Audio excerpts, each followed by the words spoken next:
Hi there.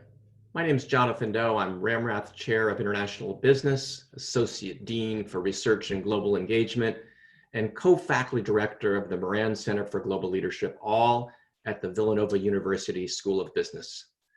I'm coming to you here from my home makeshift studio to talk to you about COVID, culture, and the power of nudge. Now, those of us who do research, teach, and study international business think a lot about culture, and in particular, national culture. And we're especially interested in how differences in national culture affect a whole host of organizational phenomena, such as corporate strategies, business decision-making, organizational design, and even public policy.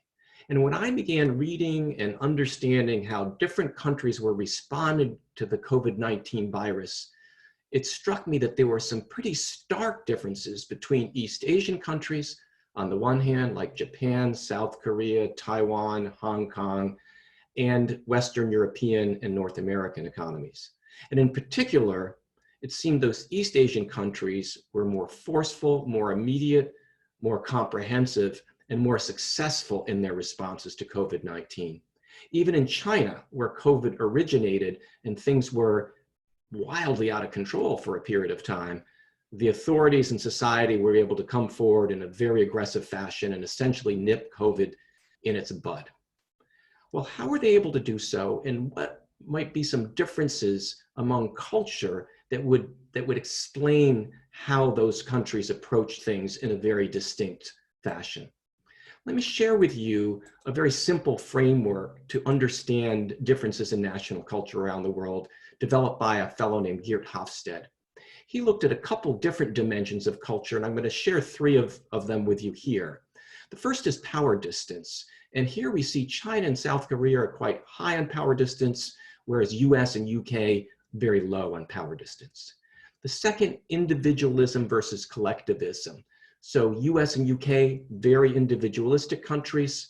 South Korea and China, very collectivist or non-individualistic countries.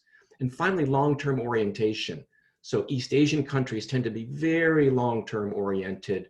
Western European and North American countries, not so much, more short-term oriented. Well, what does this all mean, and what does it have to do with COVID-19? Well, in high power distance countries, people accept that some people in society have higher power based on merit or otherwise, and they willingly follow directions and guidance from those individuals. And so in response to COVID-19 in places like China and South Korea, Taiwan, Singapore, citizens readily followed the orders or faced consequences, quite honestly, of the authorities. In the US and UK, compliance has not been so consistent, and I'm worried going forward that it may become less so as people perceive the virus to be under control. Individualism. In individualistic countries, people tend to look more out for themselves and their immediate family and those around them. In collectivist countries, people tend to look at themselves as part of a larger group, a neighborhood, a community, a tribe, or even society overall. So it's no surprise that in Asian countries, very collectivist, there's this intrinsic expectation that individuals will put those collective interests first, and so they did in the response to COVID-19. Finally, long-term orientation. In societies that have longer-term orientation, people are encouraged to make short-term sacrifice in order to achieve a more positive future. And so in response to COVID-19, the coronavirus, communities have been willing to incur short-term pain in order to achieve long-term gain. And that's clearly been the case across East Asia. Now, let me say that it's not always good to have high power distance or to be collectivist or long-term orientation. In particular, there are some very positive attributes to where the US and Western economies are situated along these scales. For example, in individualistic countries, people tend to be more innovative, more entrepreneurial. They tend to be higher risk takers. In countries that have lower power distance, we tend to be more egalitarian, involve more people in decision-making, and even question authority, which is probably a good thing, and it's very intrinsic to Western democracies. We certainly wouldn't want to sacrifice that in favor of a more authoritarian approach. And even short-termism can have its advantages. in that short-term societies tend to be more immediate, provide more immediate feedback. They tend to be more task-oriented. They tend to be more efficient, et cetera. But it could be that some of those characteristics don't always help us in the face of a crisis. And so there may be some ways that we can use our understanding of culture in North America and Western Europe, of other insights, in order to get people in the West to behave a little bit more like people in the East. And here I'm drawing to some of the insights of Richard Thaler and Cass Sunstein, who wrote a very popular book a couple years ago called Nudge. And in the book Nudge, they talk about something called libertarian paternalism. Libertarian paternalism. And this is the idea of getting people to do things that they might not otherwise want to do or be inclined to do using subtle behavioral incentives. And they talk about two types of nudges that may be especially effective in this situation. One, robust feedback mechanisms, where people are provided data about how they're doing, how they're performing, and creating this kind of incentive, this kind of competition to do better. A related one they discuss is social influence strategies, whereby people are made aware of norms in their community or their neighborhood or their society overall, and those norms may be better or more preferable than their own performance.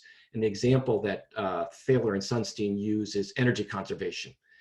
So if I'm made aware that my energy usage is much higher than my neighbors, much higher than the average in my community, maybe I'm willing to turn off the lights or turn down the heat. So if we think about this understanding of national cultural differences and the nudges, libertarian paternalism, are there things that we might do to try to incentivize people in individualistic countries, in countries that have low power distance, in countries that are more short-term oriented, to make some of the same sacrifices that those in East Asia have done? And here, I want to share with you just a few ideas that I've come up with, and I don't mean to suggest these are substitutes for strict government action. These may be the kinds of things that we want to turn to once people begin to view the situation as reverting more toward normal, because sometimes it's hard to get people to persist in that changed behavior when they don't see kind of a compelling reason to do so. So these may be some things that we can do in the post height of the crisis. So one is appealing to this notion of individual initiative.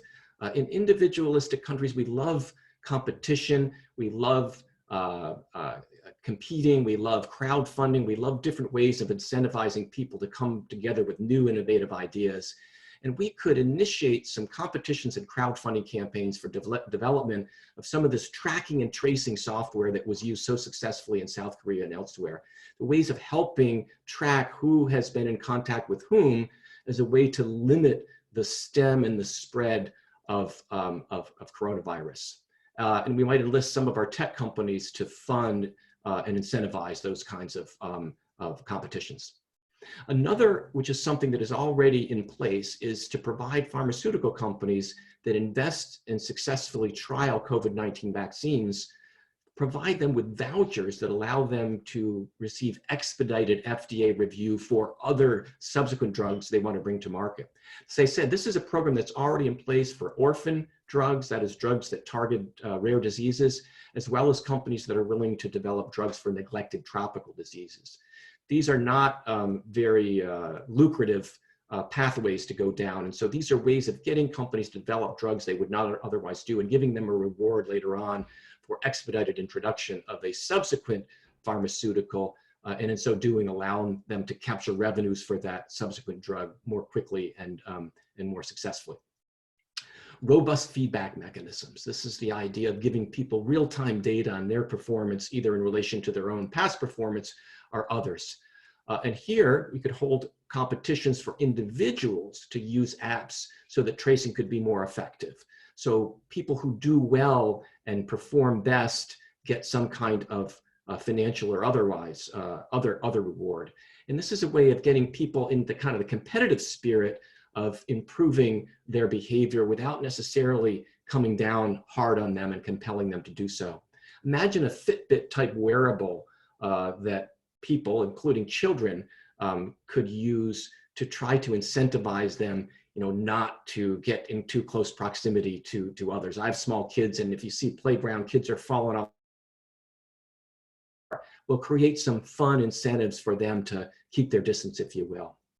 Relatedly, social influence strategies. This is the idea of making people aware of how well they're doing individually and in the community.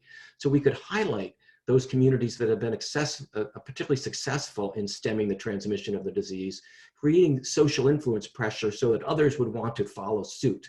And as individual communities achieve even higher levels of success, they could be rewarded with easing of restrictions or other kinds of financial incentives or other kinds of rewards.